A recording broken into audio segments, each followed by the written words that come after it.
kontribusi, apa sih manfaatnya, apa gunanya, sederhana seperti itu.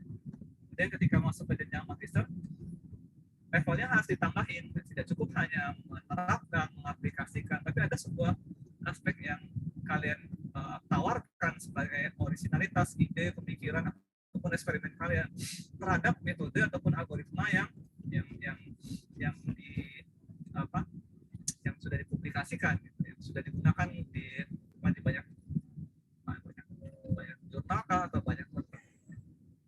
Jadi contoh sederhana seperti ini, ada sebuah metode atau algoritma, dia terdiri atas 10 tahapan, kita buatlah flowchart-nya sesuai dengan para penemu metode ataupun algoritma tersebut, dia punya 10 tahapan. Lalu ketika kalian pada jenjang sarjana, ya udah kalian ikuti aja 10 tahapan itu. Tahapan itu kalian ikuti, tinggal dipasangkan dengan data yang kalian dapatkan pada sebuah permasalahan tertentu ataupun pada sebuah studi. Yang magister, kalian harus coba masuk ke salah satu tahapan ataupun beberapa tahapan sesuai dengan kemampuan kalian. Lalu itu kan coba kalian modifikasikan ataupun kalian berikan treatment khusus sehingga dia punya aspek originalitas. Dia masih tetap pakemnya misalnya algoritma A, tapi kemudian dalam tahapannya itu ada sebuah tahapan langkah yang hasil eksperimen kalian. Nah, kemudian pertanyaan berikutnya, bagaimana kalian bisa tahu bahwa sebuah metode itu bisa dimodifikasi, bisa kita eksperimen pada salah satu tahapan dari si algoritma? Taunya gimana? Cara paling cepat, cara paling gampang, dan cara paling aman yang sering saya sampaikan adalah bacalah review artikel. Gitu. Kenapa baca review artikel? Karena dari si review artikel atau review paper itu, si author yang sudah sangat berpengalaman, yang sudah memang puluhan tahun bergelut di bidang yang sedang dia tulis itu, maka dia akan memberikan rangkuman, dia akan membangun taksonomi, klasifikasi terhadap metode itu. Misal kalian mau masuk ke klasterisasi misalnya, nanti ketika kalian membaca sebuah review artikel terkait dengan klasterisasi, maka si author akan memberikan gambaran, dia akan memberikan tabel, maka flowchart ataupun mind map yang menunjukkan sampai pada tahun tertentu, misalnya tahun 2022 itu metode-metode ataupun algoritma terkait dengan klasifikasi itu sudah sampai di mana sih perkembangannya? Apa yang menjadi state of the art yang paling advance? Kemudian apa yang masih bisa dikerjakan? Apa yang masih bisa kalian masuki, kalian ambil, kalian perbaiki ataupun coba kalian tawarkan sebuah novelty seperti itu. Nah, itu paling cara yang paling cepat dan aman untuk mendapatkan topik penelitian pada jenjang pasca sarjana ya, magister dan dokter. Begitupun untuk tingkat S1 juga beberapa mahasiswa yang menurut saya punya kemampuan itu sudah saya arahkan seperti itu. Jadi untuk kalian itu mahasiswa S2, cara yang paling cepat, paling aman, bacalah review artikel. Itu kan akan dapatkan panduan secara cepat, secara instan. Oh, apa yang harus saya kerjakan? Oh, ini kan ada beberapa poin yang bisa saya kerjakan. Kemudian saya mau masuk pertanyaan berikut. Kalian sudah dapatkan info, dapatkan gambar apa yang bisa dikerjakan. Pertanyaan berikutnya yang muncul adalah, yang mana? Begitu ya. Dari sekian banyak katakan misalnya open challenge ataupun feature research yang bisa dikerjakan, kalian mau masuknya ke mana? Itu kan cara milihnya gimana? Nah, salah satu tipsnya untuk menentukan mana yang mau kita kerjakan, mana yang kita eksploitasi, cari referensi-referensi terkait dengan topik itu.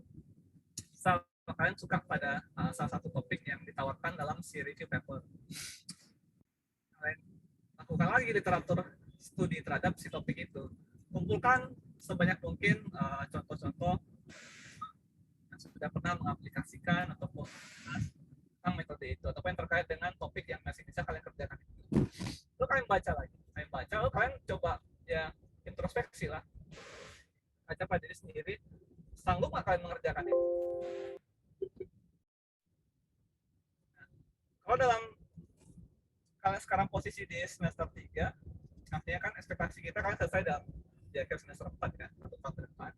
Nah, ditambah lagi beban kuliah masih sekian belas SKS, maka cara yang paling baik adalah ketika kalian sudah mengumpulkan kumpulkan semua referensi itu, tetap topik-topik yang ditawarkan dalam studi artikel kalian kumpulkan. Nah, mungkin ada yang sudah pernah menerapkannya ataupun sudah pernah mengevaluasinya. Nanti kalian tinggal berkaca pada diri sendiri, tinggal mengevaluasi diri sendiri. Kalau saya ambil topik tertentu yang ditawarkan dalam studi paper, sanggup nggak ya dalam rentang waktu 1 tahun? Nah, itu salah satu tips saya untuk menentukan apa yang mau dikerjakan, pilihannya apa saja, kemudian ketika sudah dapat pilihan, yang mana yang mau diambil. Nah, cara yang menurut saya itu paling cepat dan paling aman. Daripada kalian cuma membanding-bandingkan metode ini, metode C, nanti nggak jelas juntrungnya mau ngapain. Kalian mengatakan bahwa metode A lebih baik, terlalu overconfident ataupun overclaim, ataupun nanti sifatnya arbitrase semena-mena sampai terlalu gegabah. Seperti mungkin selama ini banyak kalian baca ya, metode A, metode B, metode C dibandingkan. Kurang jelas ya arahnya. Oke lah kalian bandingkan metode A, B, C, kan ujung-ujungnya kalian akan mengatakan metode A lebih baik, metode B lebih baik kan gitu ya. Tidak terlalu fair juga deh mengatakan metode A lebih baik. Ada hanya satu dataset seperti itu.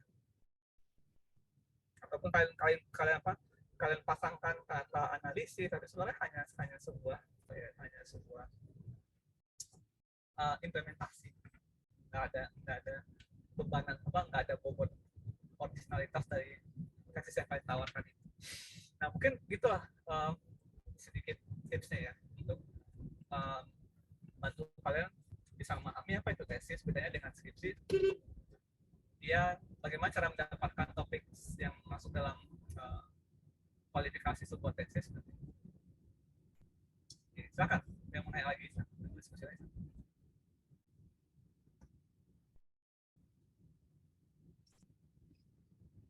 Suara saya masih kedengaran? Masih, Pak.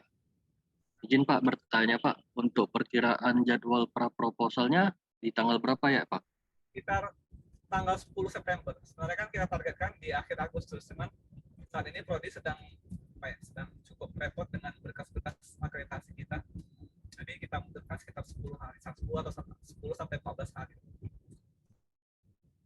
Jadi kalian nggak perlu pikiran-pikir lah kapan jadwalnya, yang penting kalian siap lanjutkan proses bimbingannya sebaik mungkin, betulkan referensinya, sehingga nanti ketika tanggalnya keluar kalian nggak berhadapan, kalian udah siap. Karena memang itu sudah kita sosialisasikan dari mungkin sekitar 2 bulan yang lalu, tinggal nunggu tanggal eksekusinya aja. Ya, mungkin yang lain ada yang mau tanya? Mungkin Pak, silakan satu persatu lah. Saya nggak tahu, saya nggak bisa lagi nyetir. Mungkin si Arif bisa bantu saya siapa yang duluan. Bang Hasan Saleh Pak tadi duluan Pak. Siapa? Bang Hasan Saleh. Hasan Saleh tadi yang duluan Pak. Oke, silakan. baik Pak, makasih Pak Adi, Mas Arif.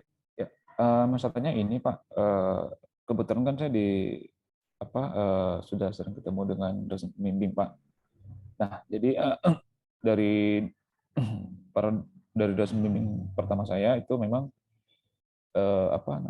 kita sudah dapat sih Pak apa yang mau diteliti sih Pak. Cuman hal yang diteliti ini mungkin tergolong metode baru Pak, atau pengembangan dari tulisan pembimbing pertama sebelumnya Pak. Jadi ini pengembangan metode barunya sih Pak. Apakah itu masih bisa diteruskan Pak? Karena memang dari pembimbing satu ini saya untuk segera diteruskan sih Pak. Secara konsep saya memahami apa yang beliau maksud Pak untuk segera diteliti. Karena ini dari sisi bidang kriptografi ini mungkin menurut beliau ini satu hal yang baru sih Pak. Itu apakah boleh diteruskan Pak? Makasih Pak. Boleh. Artinya ketika dosen pembimbing sudah pernah memasuki sebuah kemudian kamu pada posisi sebagai mahasiswa pimpinan dia, saya rasa itu opsi yang bagus dan bisa di backup juga oleh para dosen pembimbing ya. Nanti itu yang ditawarkan oleh beliau, sehingga ke depan ketika ada masalah, saya pikir dosen pembimbing akan backup, membantu, support dengan dokumen-dokumen ataupun bantuan-bantuan teknis lainnya. Saya pikir itu posisi yang cukup cukup bagus. Artinya kamu udah dapat arah yang kamu dosenmu, dan juga apa namanya topik-topik yang ditawarkan itu nyaman untukmu.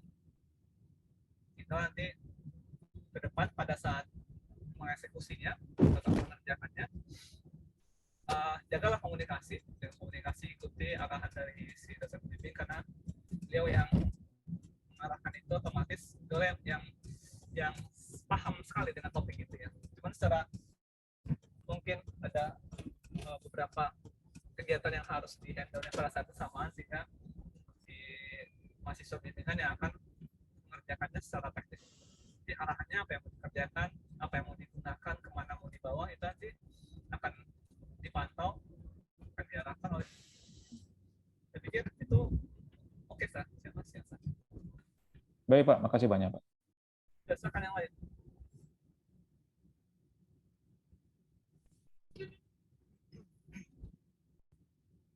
Lain ada lagi?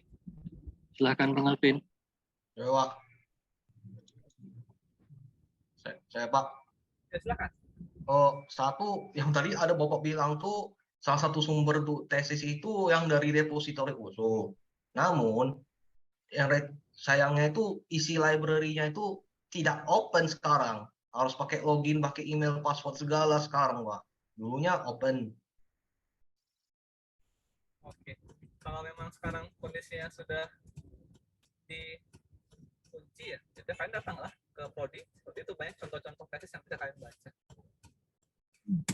Kalau kalian pakai login akun USU nggak bisa juga. Kalian punya email USU kan? Belum punya juga kalian akun USU. Belum, Pak. Kami semua dibagi. Siapa kemarin ya? Yang kerja di biro siapa ya? Siapa teman kalian yang kerja di biro? Ada nggak? Oh, Cindy ya. Coba minta Pak, mungkin bisa dibantu Mas Cindy untuk proses mengenerate akun kalian sebagai mahasiswa USU ya. Karena nanti repot juga kalau nggak punya akun USU ya.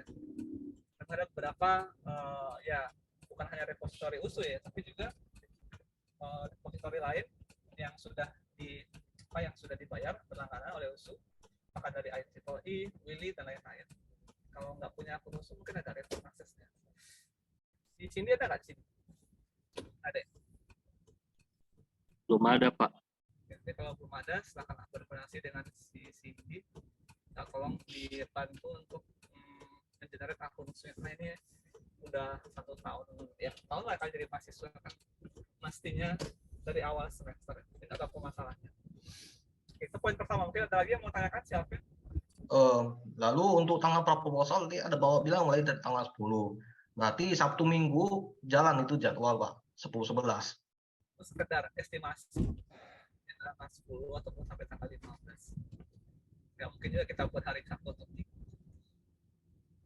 supaya ya kira khusus ini diingat persiapan akreditasi yang masih banyak harus kami kerjakan di prodi, kita menurunkan sekitar 10 atau 15 lah. Yang lain lagi.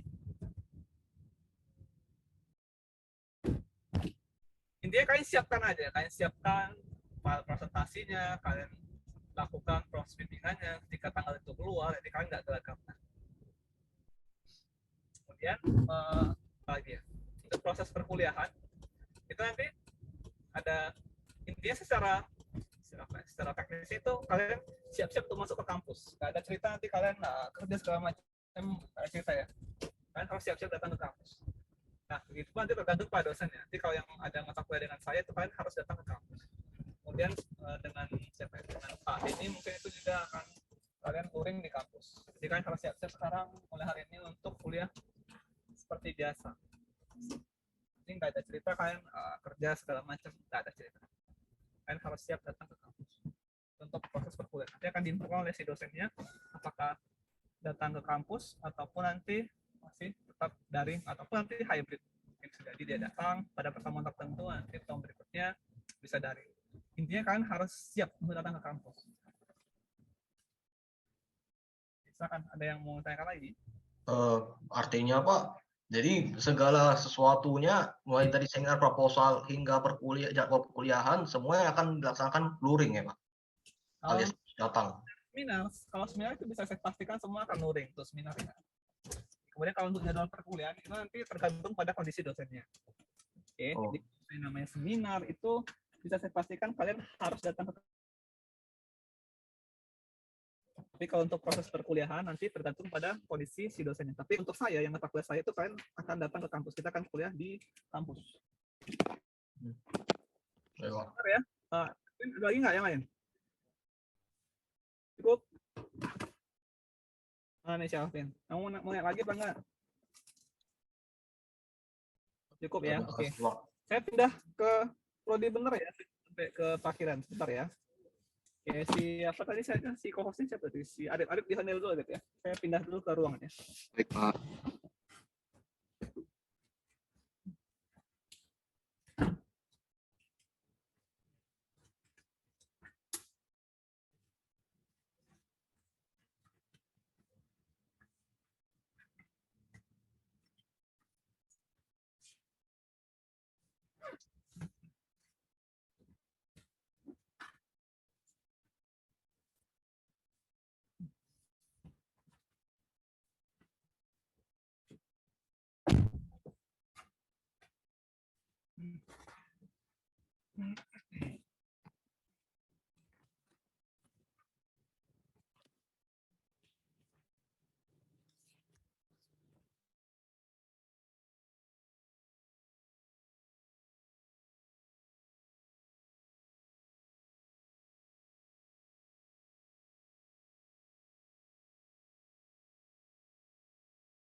Suara saya kedengar?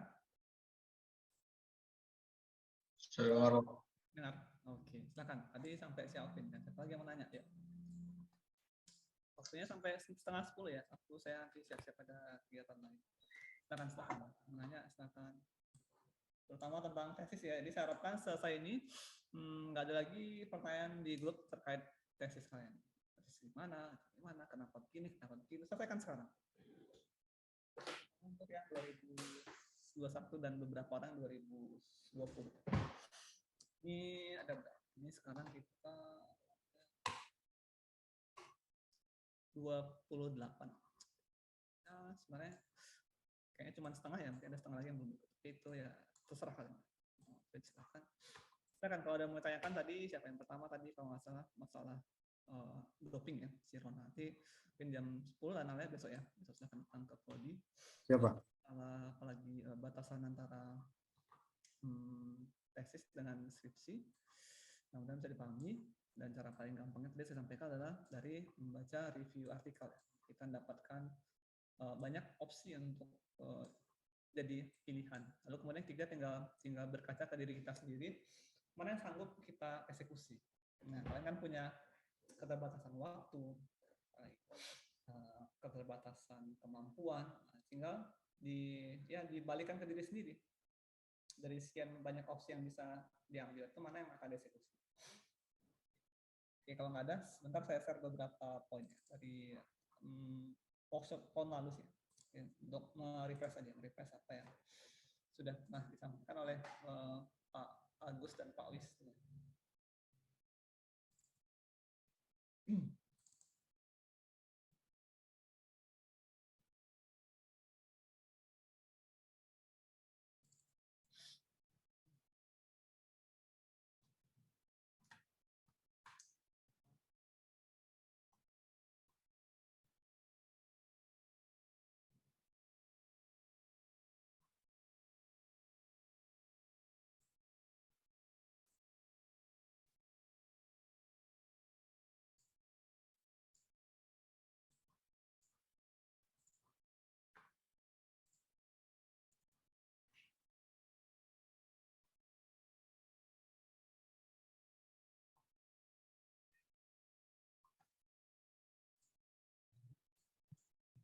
Maaf Pak Ade, Ya.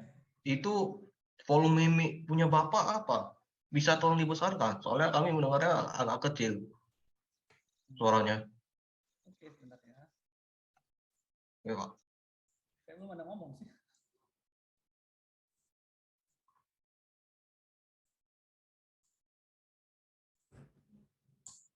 Oke, sekarang gimana? Udah lebih jelas?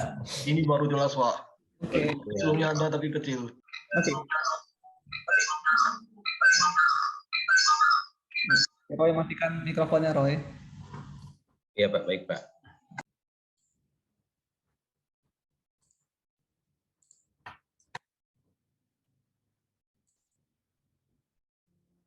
Kelihatan screen saya, file PDF. Nampak Pak. Kelihatan ya. Jadi ini yang sudah Pak sampaikan oleh Pak Agus Abjoko dari UGM pada workshop penulisan proposal tesis tahun lalu. Tahun lalu semestinya kalian sudah mengikuti ini ya. Tapi nggak apa-apa, kita review lagi sedikit. Oke, kemudian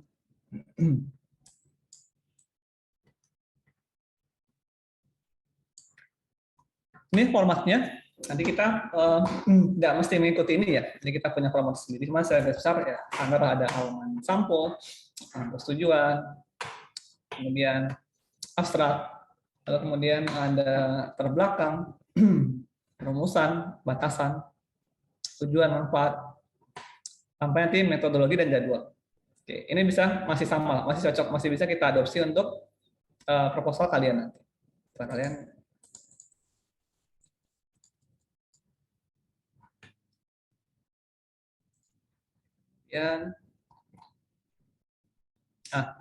ini beberapa tips yang disampaikan Bagus.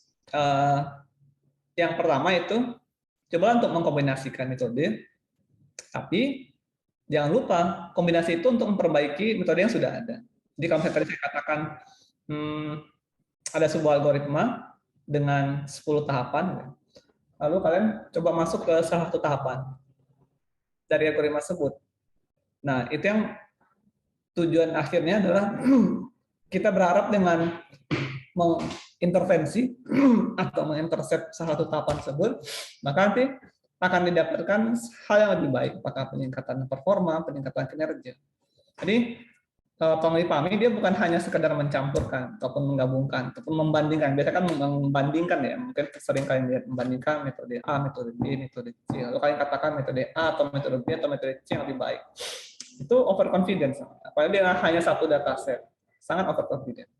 Jadi yang pertama ini di sini ya. Nah yang ini pertama ini tolong dipahami dengan baik bahwa beda konsepnya, beda arahnya antara membanding-bandingkan dengan mengkombinasikan atau nanti memodifikasi sebuah metode. Intinya adalah kalian lihat aja metode atau algoritma yang sudah ada. Jadi kalian tidak perlu memikirkan metode yang baru. Nah, cari intinya ini aja, yang sudah ada. Nah, kalau tadi saya katakan di jenjang S1 sarjana, maka kalian tinggal gunakan sebuah metode dengan dataset ataupun pada kasus tertentu udah selesailah beban kalian untuk sebuah skripsi. Tapi kalau untuk jenjang magister, maka kalian diharapkan perbaiki. Jangan lupa ya, jangan lupa di sini kata kuncinya adalah memperbaiki. Nanti ada memperbaiki.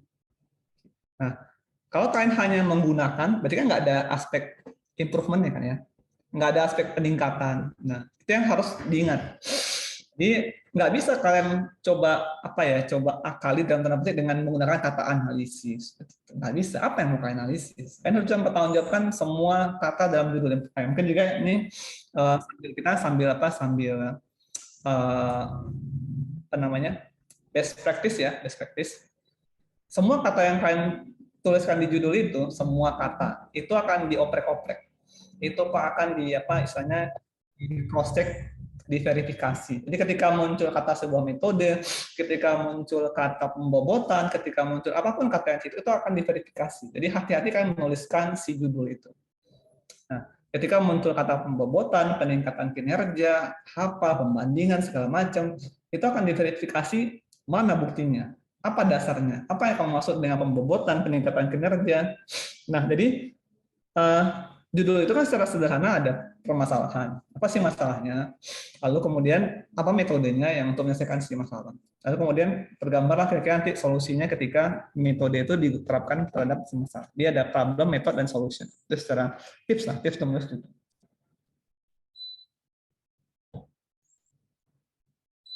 Oke. Jadi tolong diingat, hati-hati menulis judul karena itu apa yang disampaikan dalam judul itu akan di cross check dalam isi dari si proposal. Oke, jadi poin pertama sampai di sini mudah-mudahan bisa dipahami ya, poin pertama ya. Apapun nanti yang kalian gunakan situ arahnya adalah memperbaiki si metode, teknik ataupun algoritma yang sudah ada. Clear ya sampai situ ya. Sudah jelas ya perbedaan antara skripsi dengan tesis ya. Ada pertanyaan lagi tentang skripsi dan tesis? Nggak ada ya? Oke. Udah berapa kali kita bahas? Sekarang udah berapa orang? Sekarang kita sudah berapa orang? Berapa orang sekarang, Arif? Peserta? 32, Pak. 32 dengan saya. Oke, 31. Oke. Udah lebih dari setengah lah ya. Lebih setengah. Jadi nanti ketika nanti kalian pra-proposal ataupun proposal, kalian masih tidak jelas, kalian tidak bisa membedakan konten dalam sebuah tesis dibandingkan dengan sebuah skripsi, itu kalian nanti sudah terlaluan lah ya, sudah kita pernah berikan fasilitasi dengan workshop penulisan proposal tesis, sudah kita fasilitasi dengan seminar literatur, lalu sampai hari inilah kita fasilitasi dengan diskusi khusus terkait dengan tesis. Kalau nanti pada saat kalian proposal masih belum tahu kalian bedanya, belum bisa kalian menunjukkan apa yang menjadi muatan konten dalam tesis kalian itu yang bedakan dari sebuah skripsi, ya siap-siap aja mungkin resikonya, konsekuensinya kalian nggak bisa selesai tepat waktu. Ya, karena kalau dari awal sudah salah melangkah, dari awal masih belum bisa kalian pahami, ini kan langkah pertama ya. Ini pijakan pertama, milestone pertama, batu pertama, ibaratnya orang bangun sebuah rumah. Kalau batu pertamanya udah salah posisinya, itu akan salah semua. Ke atas akan berantakan. Gitu ya, logikanya kan gitu ya. Jadi, tolong dari beberapa sesi diskusi pengarahan ini, betul-betul dipahami apa yang menjadi ekspektasi terhadap sebuah tesis. Nah, kalaupun masih ada yang bingung, tanyakan sekarang. Kalaupun masih ada yang meragukan, boleh kalian diskusi sesama. Ya, kalian bikin lah, kalian mungkin satu grup dengan dosen-dosen. Saya lihat di grup kita itu kan ada yang grup Pak Jarlis, ada grup Pak Beni, grup siapa lagi seperti itu. Dengan grup saya juga ada. Nah, dengan grup saya juga saya coba sampaikan, artinya dari Prodi sudah lebih dari cukup lah ya. Saya pikir sudah lebih dari cukup memberikan bantuan, arahan terhadap apa yang mau kalian kerjakan terhadap konten dalam si tesis kalian ini. Jadi harapan kita adalah pada saat pra-proposal itu nggak terlalu hancur. Nah, mungkin kalian bertanya-tanya, kenapa ada pra-proposal? Kenapa nggak langsung proposal ya? Itu kan hanya pada zaman kalian ya. Pada mungkin 2020 nggak ada. Nah, ini karena selama ini pengalaman itu sangat hancur lebur.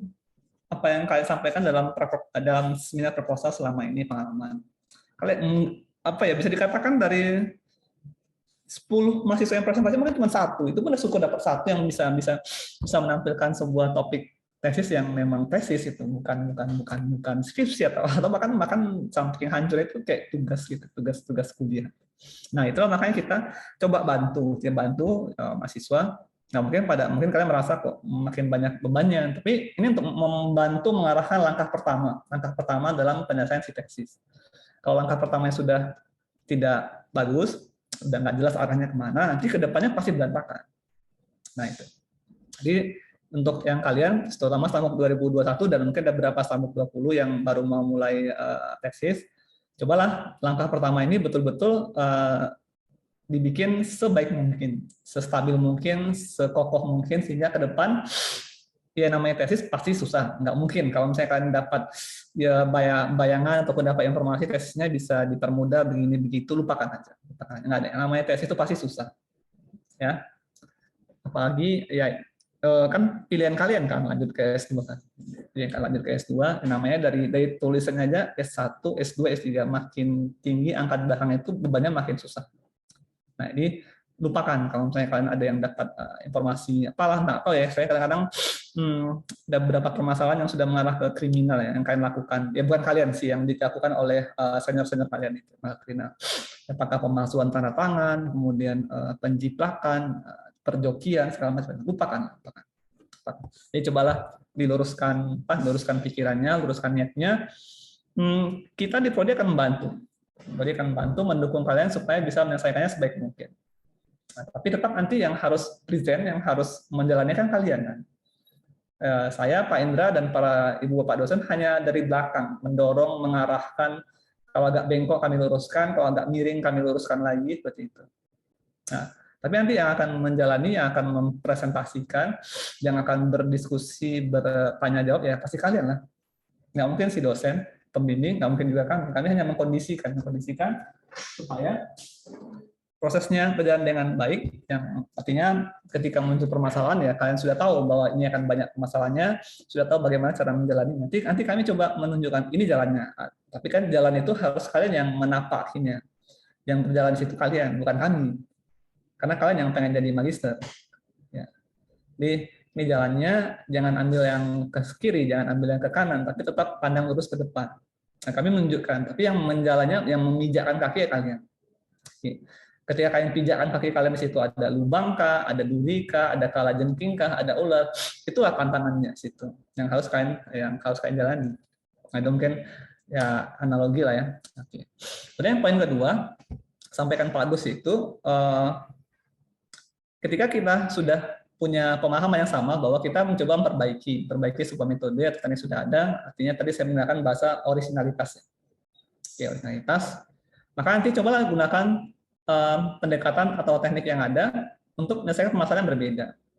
Ataupun Bisa juga nanti ke eksplorasi terhadap sebuah metode.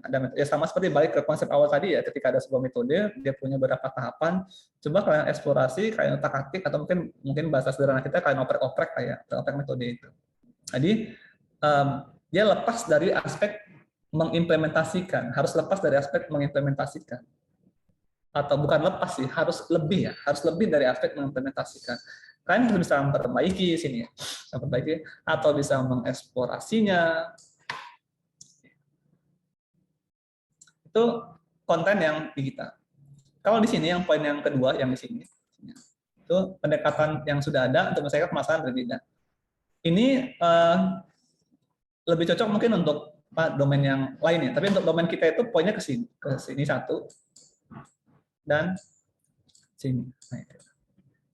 Nah, inilah poin 1, poin 2 itu yang cocok dengan domain kita. Kita coba perbaiki yang sudah ada, kita coba eksplorasi metode yang sudah ada. Jadi, lebih dari aspek implementasi, penerapan dari sebuah metode itu. Oke, mungkin kita lanjut ya. Nah, waktunya sudah tinggal 15 menit lagi. Nah, ini mungkin saya skip aja ya. Nah, kemudian beberapa saran dari Pak Agus dalam file ini adalah,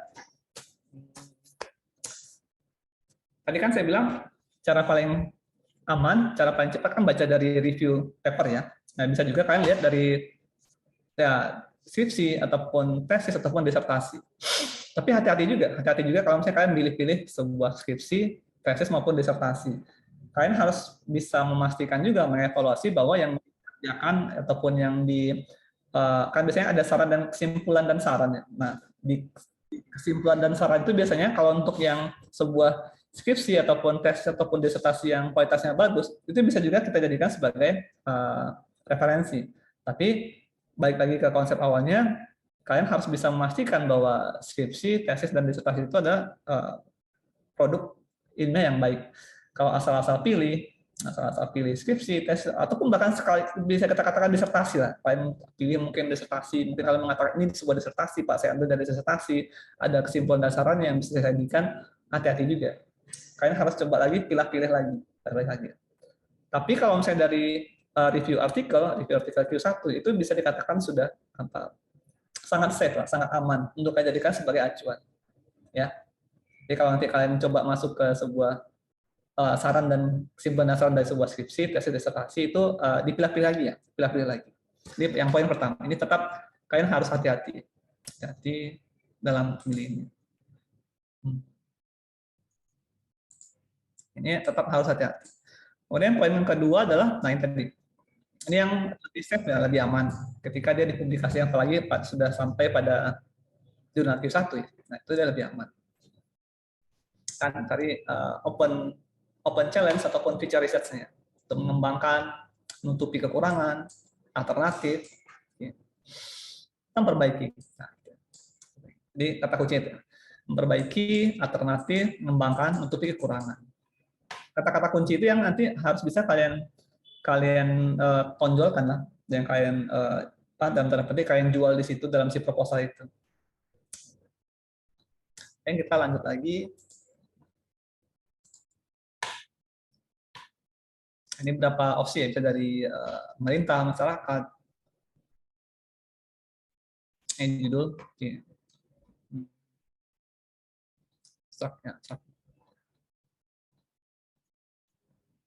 File ini sudah pernah di-share ya. Nah, kalau misalnya ada yang masih belum punya, nanti boleh saya minta ke saya lagi. Yang berarti nggak ikut dong acara workshop yang lalu ya. Ini isi dari latar belakang, ada pendahuluan ya, bab 1 kan pendahuluan. Latar belakang. Kalau latar belakang nyusunnya langsung aja ke apa ya? Ada beberapa style dalam menulis latar belakang ataupun introduction itu ya. Kalau saya lebih cenderung kalian langsung men-challenge. Men-challenge artinya apa ya? Dalam tanda petik menyatakan bahwa ada permasalahan dalam sebuah metode atau dia men-challenge. Jadi langsung di awal pembukanya itu kalian challenge apa yang mau kalian kerjakan itu. Nah, dari situ nanti baru didukung dengan referensi, dengan topik-topik yang memang sesuai dengan apa yang kalian challenge itu. Ya, rumus masalah. Ini juga bedakan rumus masalah dengan research statement dan research question. Kalau research statement itu bentuknya ya tadi kan di latar belakang sudah kalian sampaikan beberapa poin sehingga dia membentuk sebuah justifikasi kenapa itu dikerjakan. Tapi nanti di rumus masalah itu kayak ringkasannya itu. Misal contoh ya, contoh ada yang mau masuk ke image recognition seperti itu. Terus kemudian pakai CNN. Lalu CNN itu kan ada beberapa arsitektur. Salah satunya adalah ResNet. Lalu dari ResNet itu nanti ketika dia mencoba menawarkan kayak si deep learning-nya semakin banyak layernya, maka nanti bisa jadi muncul masalah yang disebut overfitting. Overfitting sehingga informasi yang masuk semakin banyak sehingga proses semakin lama ataupun juga ada noise-nya di situ. Nah, dari cerita itu yang kalian munculkan dalam latar belakang, itu kalian bikin kayak ringkasan dalam rumusan masalah. Artinya, misalnya apa sih? Oke lah, dalam bidang image recognition ada metode populer namanya CNN. CNN nanti ada beberapa arsitektur, salah satunya ResNet. Nanti ResNet juga nanti bisa jadi punya masalah terhadap dan overfitting sehingga diperlukan ataupun di situ masuk usulan untuk mengatasi overfitting dengan sebuah metode. Dan kemudian itu yang menjadi rumusan masalah. Jadi ketika dibaca itu dia enak dibaca. Nah, itu yang disebut dengan research statement. Jadi detailnya di latar belakang, nanti di rumusan masalah itu mungkin sekitar 3 atau 5 baris, nanti dia kelihatan enak bacanya. Ya, mudah-mudahan bisa dipahami beda antara research statement dan research question. Jadi bukan question misalnya bagaimana memperbaiki overfitting, tapi dia bikin kayak ringkasan dari si rumusan. Oke, ya coba tulis. Kalau nggak pengen tulis nanti kalian nggak akan bisa. Karena mungkin saya tahu apa yang ada dalam pikiran kalian, tapi ketika kalian tuliskan itu nanti beda cerita. Beda permasalahannya ketika menuliskan dengan berbicara secara lisan, teks sama lisan nanti konteks situasinya beda kan ya. Nanti orang membaca dengan orang mendengarkan. Kalau orang mendengarkan bisa langsung feedbacknya langsung dapat. Tapi kalau misalnya membaca dia kan yang lihat aja apa yang kalian tuliskan. Nah itu beda. Bisa jadi kalian mengerti tapi nggak bisa menuliskan. Itu sangat banyak. Kalau nggak dilatih ya nggak akan bisa. Akan nggak ngerti orang apa yang nggak tuh. Berserak-serak yang kalian tulis itu. Apalagi kalau misalnya kalian baca dari jurnal, lalu kalian translate, lalu kalian coba tuliskan. Kalau nggak dilatih, nanti susah memahaminya apa yang kalian tulis. Padahal kalian sebenarnya bisa. Kalian bisa teknisnya, kalian paham ketika kita berbicara. Tapi ketika dituliskan, itu entah kemana-mana larinya. Nah, itu harus dilatih. Bisa dilatih. Oke, mungkin saya skip dulu lah. Nanti masih waktunya tinggal 10 menit lagi. Silakan. Ada yang mau diskusikan sampai di sini? Pak, izin Pak. Saya lagi Pak, bertanya Pak. Silakan. Pak, terkadang pada saat kita bimbingan itu kan Pak, kita sudah misalnya dengan dosen pembimbing pertama Pak, kita sudah sudah sering ketemu untuk konsultasi, kemudian sudah menemukan apa yang akan diteliti gitu Pak. Nah, terkadang pada saat di tim keduanya itu agak sedikit pro dan kontra Pak. Itu kira-kira gimana Pak kita sebagai mahasiswa gitu Pak? Apakah solusinya bila menghadapi hal yang demikian Pak? Makasih Pak. Ya, ada beda pandangan ya antara doping 1 doping 2 gitu ya? Iya benar Pak, beda pandangan Pak. Oke, itu akan selalu muncul ya. Nantinya misalnya saya dengan Pak Indra. Ini juga nanti ketika ada sebuah permasalahan bisa jadi kami akan berbeda pandangan. Gitu. Nah, tapi nanti kalau misalnya kalian posisinya sebagai mahasiswa, nah, itulah seninya, itulah salah satu soft skill kalian untuk berusaha menjembatani atau mengakomodasi ataupun mengikuti semua arahan itu. Tapi intinya coba kalian komunikasikan, jangan sampai terkesan mengadu domba. Domba misalnya gini ya, saya dosen 1, Pak Indra dosen 2, lalu kemudian bimbingan dengan saya. Lalu kemudian ketika dengan Pak Indra punya persepsi yang berbeda. Lalu kamu katakan ke Pak Indra, Pak Ade, bla bla bla. Jangan begitu, kita nanti mengadu domba. Kalian pilihlah bahasa yang lebih diplomatis.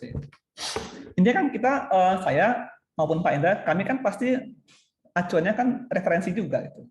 Sama seperti kalian. Kami yang baca, ini yang kalian baca, lalu kalian baca, Pak Indra baca, saya baca, kalian baca. Cobalah ini yang saya baca, menurut saya begini, menurut Pak Indra begini, menurut kalian sebagai mahasiswa begini. Nah, itulah yang kalian komunikasikan terhadap para dosen 1 dan dosen 2. Dan permasalahan perbedaan pandangan itu akan selalu ada. Pasti selalu ada kan. Tinggal nanti bagaimana kalian sebagai apa ya, istilahnya man in the middle, orang yang di tengah yang harus bisa menyerap aspirasi semua dosen, mengikuti aspirasi semua dosen, sehingga ketika kalian presentasi itu dosennya ya apa mendukung itu. Memang kalian sudah berusaha mengikuti dan menerima feedback dari semua dosen, lalu kalian juga membaca dan semua dosen kalian komunikasikan dengan baik. Dan permasalahan-permasalahan non teknis seperti itu harus diantisipasi ya, jangan sampai nanti dia justru lebih rumit daripada permasalahan teknisnya. Dan kalau itu terjadi ya kalian lah yang kejepit di tengah nanti. Intinya kalau saran saya dari awal itu dikomunikasikan. Intinya komunikasi. Ini yang diarahkan oleh dosen satu, kemudian ini referensinya. Ini kalian datang bawa referensi. Ya, kalau misalnya kalian datang bawa referensi yang bagus, coba komunikasikan dengan semua dosen. Saya pikir semua dosen bisa menerima.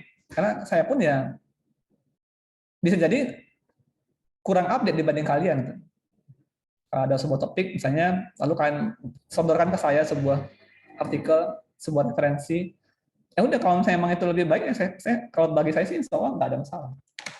Nah, karena kita dasarnya tetap baca. Makanya saya bilang bisa jadi kalian lebih update dari saya. Nah, jika kalian lebih update ya coba tunjukkan mana yang kalian baca. Oke, nanti saya coba ikuti pola pikir kalian, apa yang kalian baca. Jadi itu soft skill ya, soft skill untuk mencoba mengambil jalan tengah, mencoba mengakomodasi,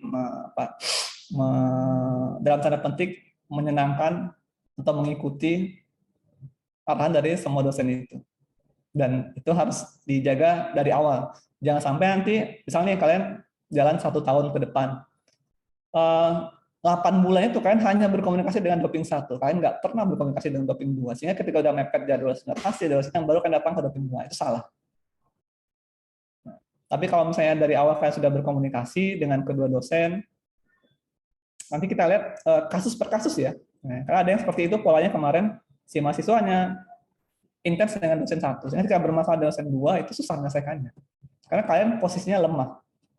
Kalian posisinya ya itulah tidak bisa menjaga komunikasinya dengan semua pihak. Nah, walaupun ada kata dosen 1 dan 2, tapi semuanya punya otoritas di situ ya. Mereka punya otoritas itu yang ya saya di prodi dan Pak Indra nggak bisa terlalu mengintervensi. Kami hanya mendukung, menyampaikan ini arahannya silakan, ini arahannya silakan. Jadi ketika ada permasalahan sifatnya proses komunikasi ataupun yang non teknis, itu kalian yang tengah-tengah yang harus mencoba menggunakan kemampuan soft skill kalian, komunikasi, problem solving, mengelola konflik. Jadi kan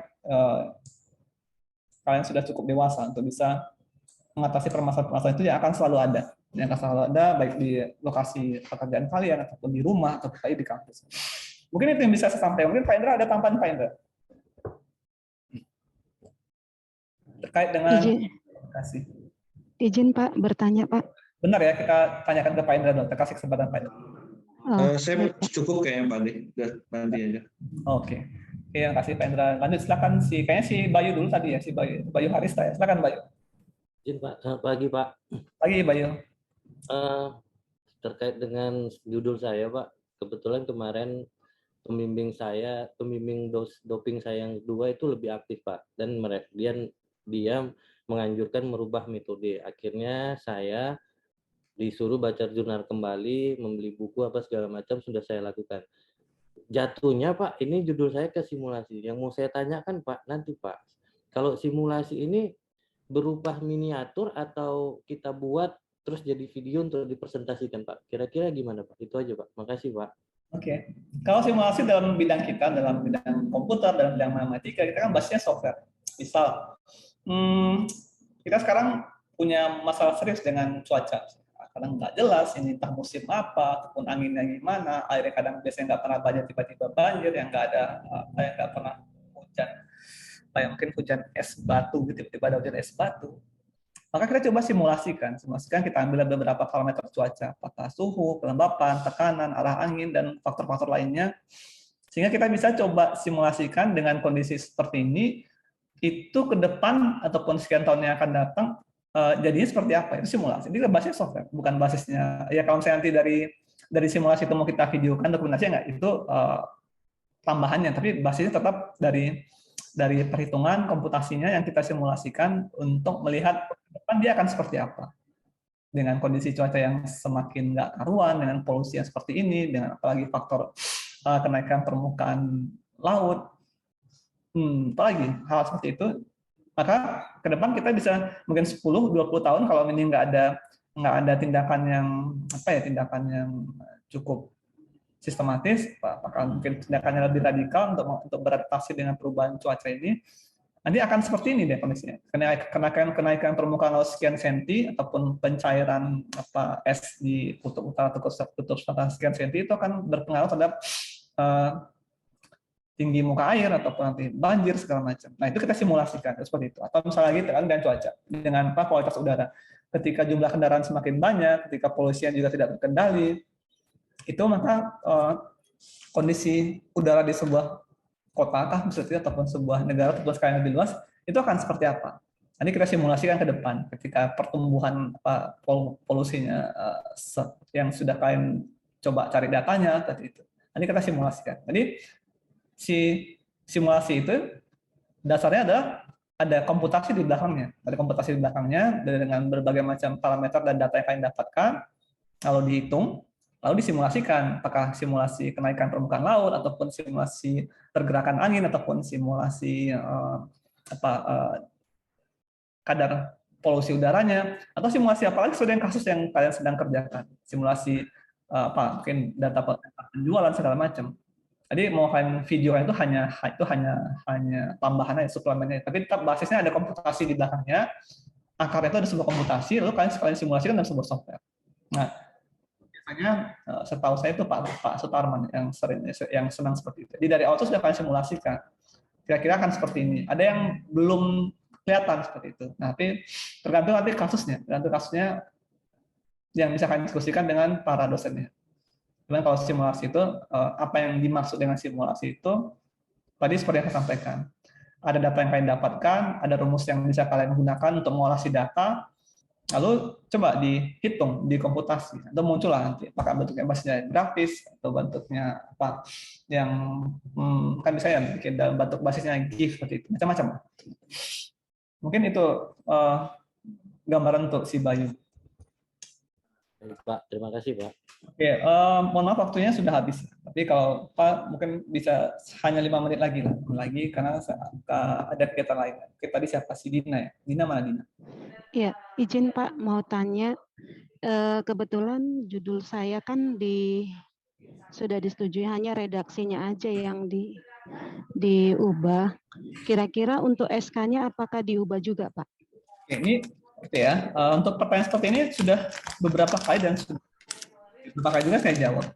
Selama kalian proses bimbingan, ketika ada perubahan, intinya adalah itu persetujuan ataupun arahan dari si dosen. Jadi nanti ketika 6 bulan ke depan dari si SK itu mau perpanjang SK itu bisa dirubah lagi, disesuaikan selama dia memang diarahkan ataupun disetujui oleh si dosen. Ada masalah? Oke, mungkin gitu ya, Dina ya. Oke, silakan. Mungkin satu lagi. Siapa ini? Saya nggak tahu siapa yang duluan. Siapa yang duluan, Beb? Mana cari? Fadila, Pak. Nur Fadila. Oke, silakan Nur Fadila. Izin Pak, mau bertanya. Kan pra-proposal ini misalnya judulnya A, rupanya setelah pra-proposal ganti jadi judul B. Apakah setelah ganti judul harus ikuti pra-proposal ulang, Pak? Nggak perlu. Nanti habis proposal, ketika ada revisi, saran lanjut ke proposal. Oke, gitu ya. Coba mungkin siapa si Bambang, silakan Bambang. Baik Pak, terima kasih banyak Pak. Oke, Bambang. Oke, terakhir Suangli ya. Oke, selesai ya. Tutup acara kita ya. Terakhir Bambang dan Suangli. Silakan Bambang.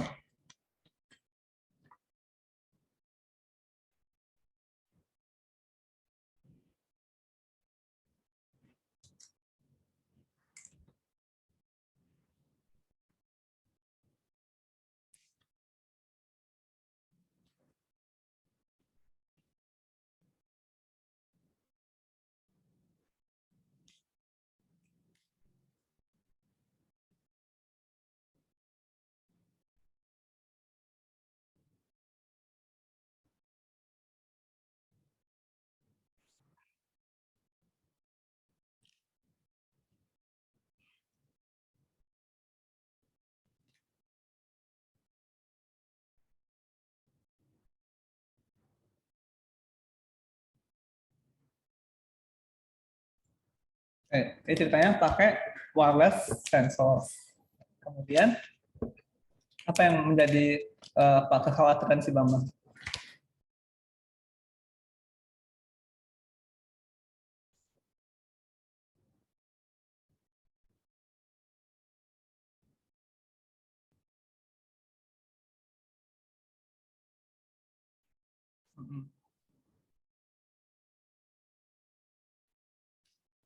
Oke, yang pasti udah diskusi dengan doping kan, dengan dosennya kan? Ya, nanti saya nggak mendalami bidang itu ya, wireless sensor network. Nanti kita lihat aja lah pada saat kamu sudah proposal. Selama emang kamu sudah mengikuti arahan dari dosennya, kemudian nanti kan pada hari hanya kan akan ada dosen lain yang punya perspektif yang bisa jadi berbeda ya. Nah, cuman intinya yang backup kamu adalah si dosen pembimbingmu. Minggu 1, Minggu 2 selama di backup oleh dosen Minggu 2, ya kita lihat aja pada saat seminar pada saat proposalnya apakah ada koreksi mayor kah ataupun koreksi minor. Intinya kamu ikut aja arahan para dosen pembimbing.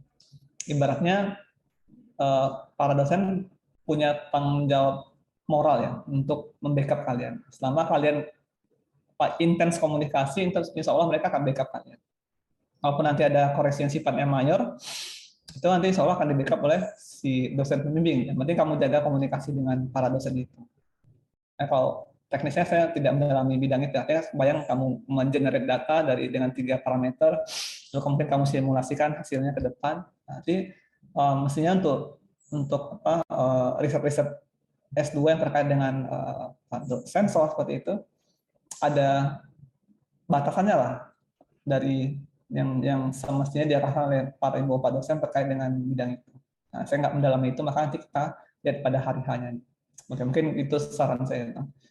Terakhir si Songli. Oke, Songli mana tadi Songli? Songli tadi nanya? Nggak jadi?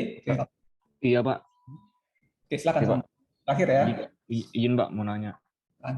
Sebenarnya udah ditanya sama teman-teman terkait judul Pak ya.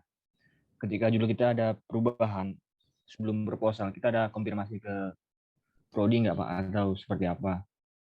Nggak usah sih, kalau misalnya ada perubahan nanti penting kalian seperti tadi pertanyaan siapa tadi? Nur Fadila. Itu harus seizin doping. Sehingga nanti selama kalian tetap ikuti arah dopingnya, lalu SK-nya habis, tinggal diperpanjang, dia kalian tunjukkan aja ini yang sudah disetujui oleh para doping. Mungkin. Oke Pak. Iya Pak, baik Pak. Terima kasih Pak.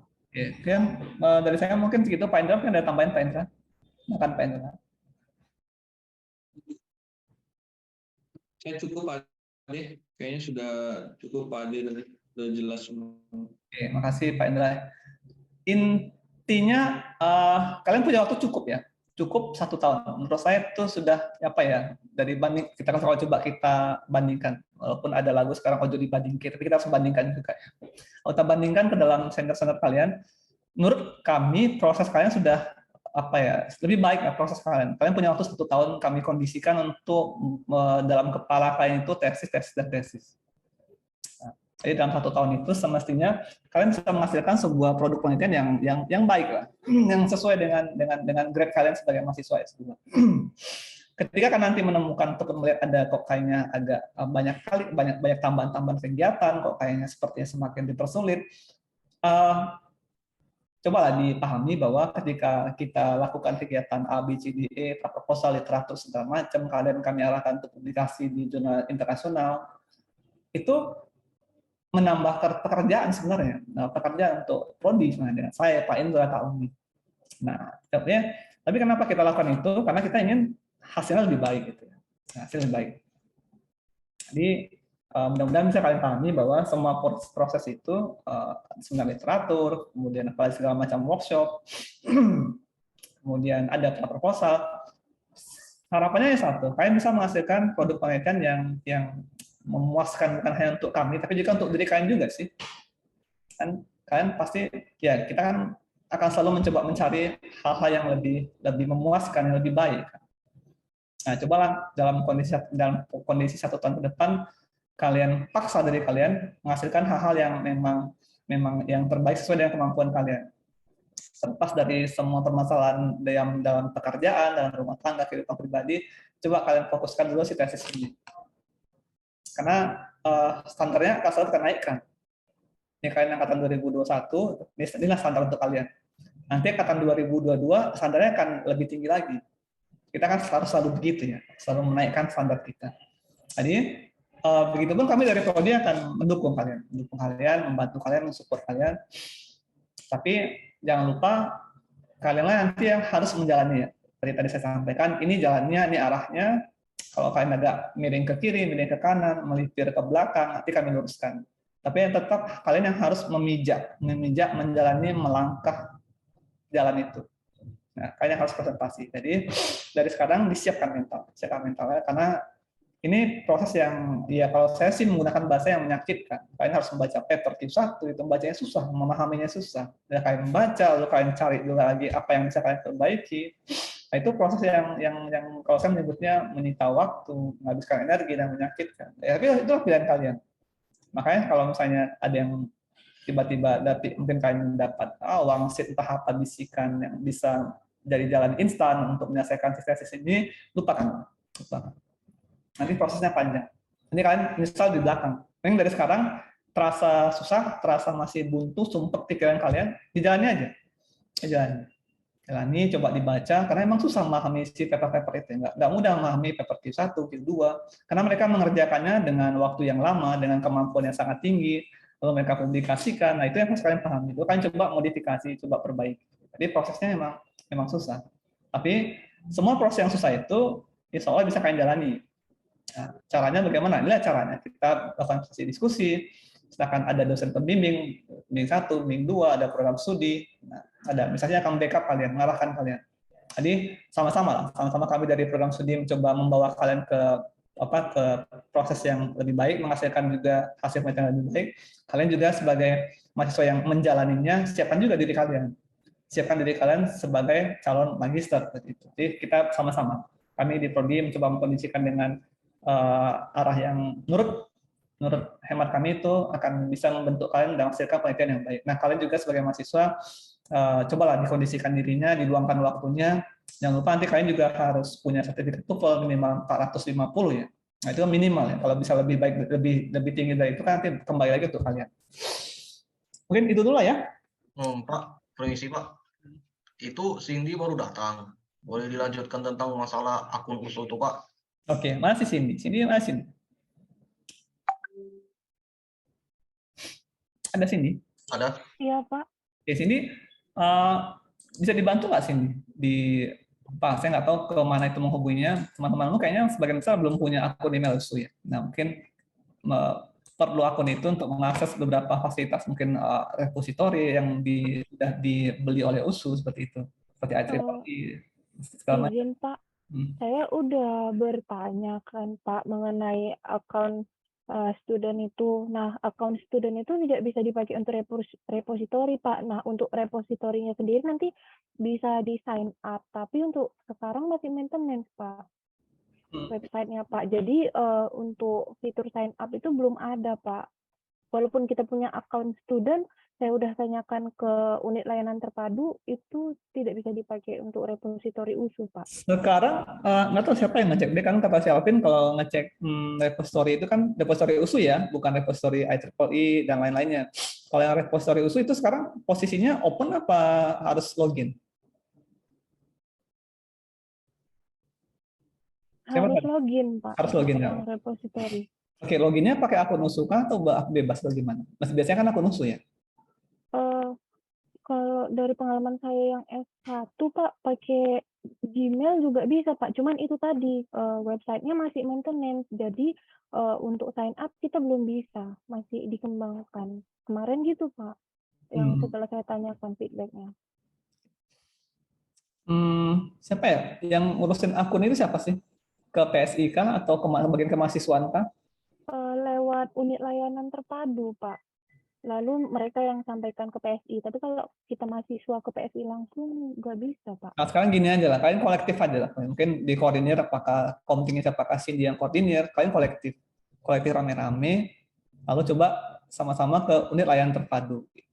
Nah, saya nggak ngikuti teknisnya gimana caranya kalian mengakses repository itu kan, tapi kan semestinya itu bisa kalian akses ya, kan gunanya repository untuk bisa dijadikan sebagai referensi untuk kalian sebagai mahasiswa. Dan juga nanti berbagai macam library seperti dari IEEE dan lain-lain itu yang bisa kalian manfaatkan. Mungkin kolektif lah ya, kolektif bareng-bareng seperti itu. Kalau sendiri-sendiri mungkin tidak jadi prioritas, tapi kalau misalnya kalian kolektif bisa jadi akan lebih diperhatikan. Biasanya kadang-kadang gitu, kalau lebih ramai dia lebih cepat direspon. Mungkin tanggapan saya begitu ya untuk akun.